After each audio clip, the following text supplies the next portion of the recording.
Hi everyone, thanks for tuning into my channel.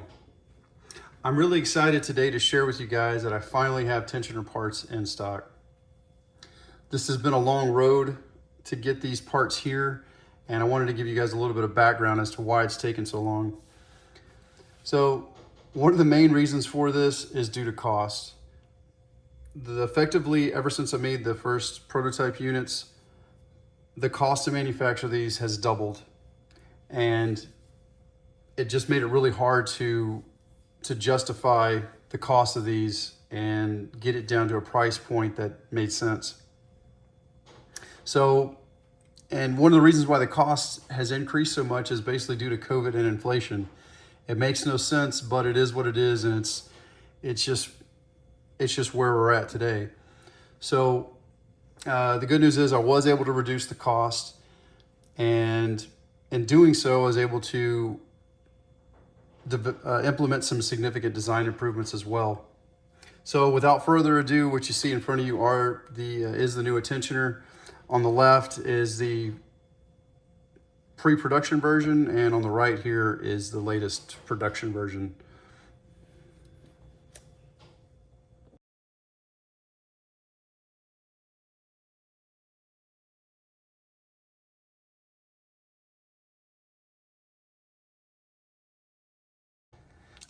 All right, so let's dive into some of the differences between the two, and I'll expand on some of the design improvements. So on this guy here, one of the main differences is the pulleys. So these pulleys here are actually made out of Delrin, and they were machined. The only issue with these is they're ungodly expensive. You have to get them in large quantities if I want to get the price down, and for me that just wasn't cost effective. So one of the things I did was I've done a lot of experimenting with additive manufacturing, specifically 3D printing. So the new pulleys are actually 3D printed from nylon, or it's called PA12, but it's effectively nylon.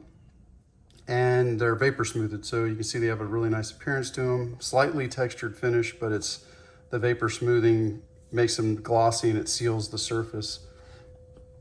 So what I do is I actually take these, and this is a blank here, this is the finished part. What I do is I take the blank and I put it in a lathe and I bore the hole so we can press in the bearings. And one of the other improvements I made was that now we have 3 bearings here. Before we only had 2 bearings. So this is, this will last a lot longer basically. But it was also due to cost as well, just so the fact that there's just a straight bore, as opposed to this one has the bearings are somewhat sandwiched in place, or the pulley is sandwiched in between the bearings. And so therefore you had to have a counter bore on both sides to put in the bearing. So it was a little more machining, a little more operations. And the next thing you'll notice is the teeth here. This guy has teeth on it. And then you'll notice the lower pulley over here does not have teeth. So it turns out that the teeth are really not needed. I effectively was not engaging the teeth on this. This is just an idler pulley and it's not a driving pulley. So the teeth really don't do much. I actually have a continuous rib. This one's kind of worn down some, but there's a continuous rib. So the belt was really riding on the center rib and not really the teeth. And so turns out testing showed that there were no issues using this design. And on this design, the teeth will actually ride on this surface here and also this continuous rib.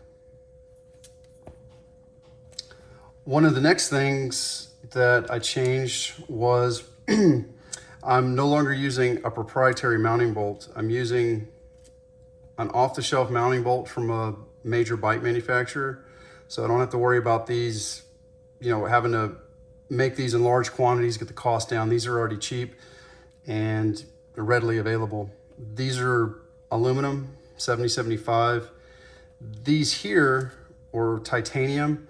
I was getting these from another aftermarket manufacturer, and unfortunately they had a good price, but just couldn't get a hold of them anymore. I tried getting these quoted and made, and they were just too expensive. So this was an easy low-hanging fruit here to get the cost down. Another difference is with the alignment knob.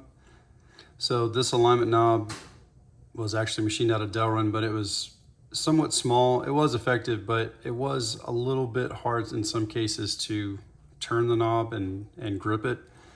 So on the new version, the knob is actually, this one's 3D printed as well and vapor smoothed, but I changed the design so it's bigger, it's easier to grab, easier to turn. There is also, if you'll notice, there's also an indicator on it. I call this the position indicator, so therefore you can actually tell which way you have it oriented. So if the indicator is pointing this way, it means that the tensioner is sitting further inboard. If it's turned this way, the tensioner is further outboard. So as I move this, you can actually watch it move back and forth. Also, this fastener here has a locking patch on it, which is commonly referred to as a locking fastener. So therefore it takes a little more force to turn the screw. I just added this there as a precautionary measure, just in case you don't tighten it enough and it happens to vibrate loose. This will prevent that from happening. So whenever you do tighten, it just takes a little bit more force. Another key difference between the two tensioners has to do with these particular fasteners that I'm pointing to.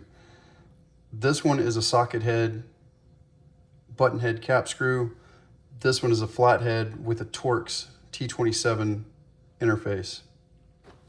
So one of the things that I did to reduce costs was I eliminated one of the machine parts that's inside here, and now this fastener goes all the way through to this side and is what you see here, and it's a main structural component. On the old design, this particular fastener held this particular shaft. So this shaft was a custom shaft, called it the pivot shaft, and this fastener would actually hold it in place. So I eliminated that machine part, which significantly reduced the cost. And now it's got this particular fastener. So this is one complete fastener going all the way through. This one is a 1/4 28, which is obviously bigger and thus stronger. This one was a 1032. One more thing to note, these fasteners here were aluminum, and these now here are stainless steel. They're also a little bit thinner, so these are actually jam nuts as opposed to a typical locking nut. These particular lock nuts, this guy, are a little bit, these are mil spec, so that the locking element is a little tighter and takes more force to turn. So the last key difference between the two tensioners has to do with the logo on the mounting clamp. The one you see here on this prototype unit was actually printed out of brass. And then once I received it, I would actually paint it, and then I would sand off the layer of paint to expose the brass. So these are a little bit labor intensive, and so therefore it's somewhat costly. But the main thing was the company that I was getting these from, they actually went out of business. And so on the newer versions, I just went ahead and had the logo laser etched onto it. And I actually like this one a little bit better. I think it's a little cleaner, but that's just my opinion. And now, of course, it's got the patent number and the company name and logo here, or model number. Also, I did want to note one more thing. On the mounting bolt here, now that the torque range, the torque it to is actually on the bolt, which is nice. So you always know what to torque it to. The last thing I was going to mention to you guys is with the clamps. There are two clamps. So one is a 5.5 millimeter offset, the other is a 10 millimeter offset. And what that is that distance is measured from the face here to the mounting face of the clamp. Okay, so you're probably asking, okay, well, why do you have two clamp offerings? Well, the reason for that is because there's multiple variations in belt lines between hub manufacturers. So for example, if you're looking at the most popular Kindernay XIV, and whether you have a 142 or 148 rear spacing, it has a 45.5 millimeter belt line. In that case, you would use the 10 millimeter offset clamp, which is this one here. Now, if you have a roll-off speed hub on the other hand, and let's say you have a 142 rear spacing configuration, then you would use the 5.5 millimeter offset clamp. If you have the 148 version, you would actually can use either one of these clamps. So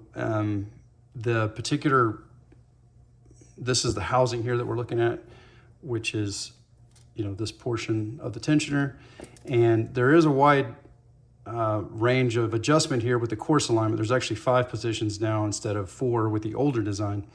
So even though I've added more adjustment, there's just too much of a variation between manufacturers and the different belt lines. So that is the reasoning for the 2 different offsets.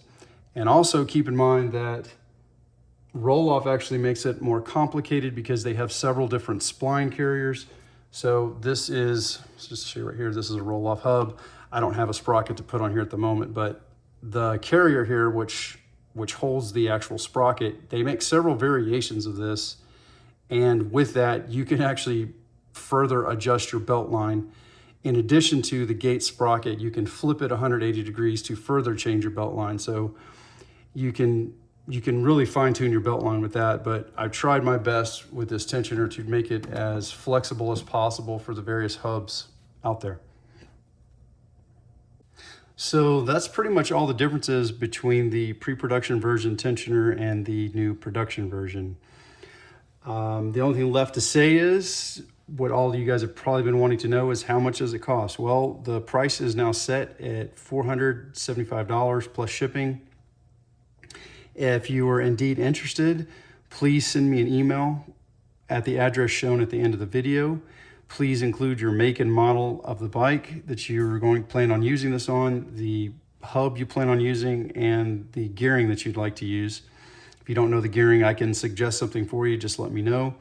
And what I'll do is I'll do a layout of your configuration, and then I will determine if it's feasible and also what belt length you're going to need. So with that said, thanks for watching, guys. If you have any questions or comments, please feel free to reach out and send me an email. Thanks. Bye.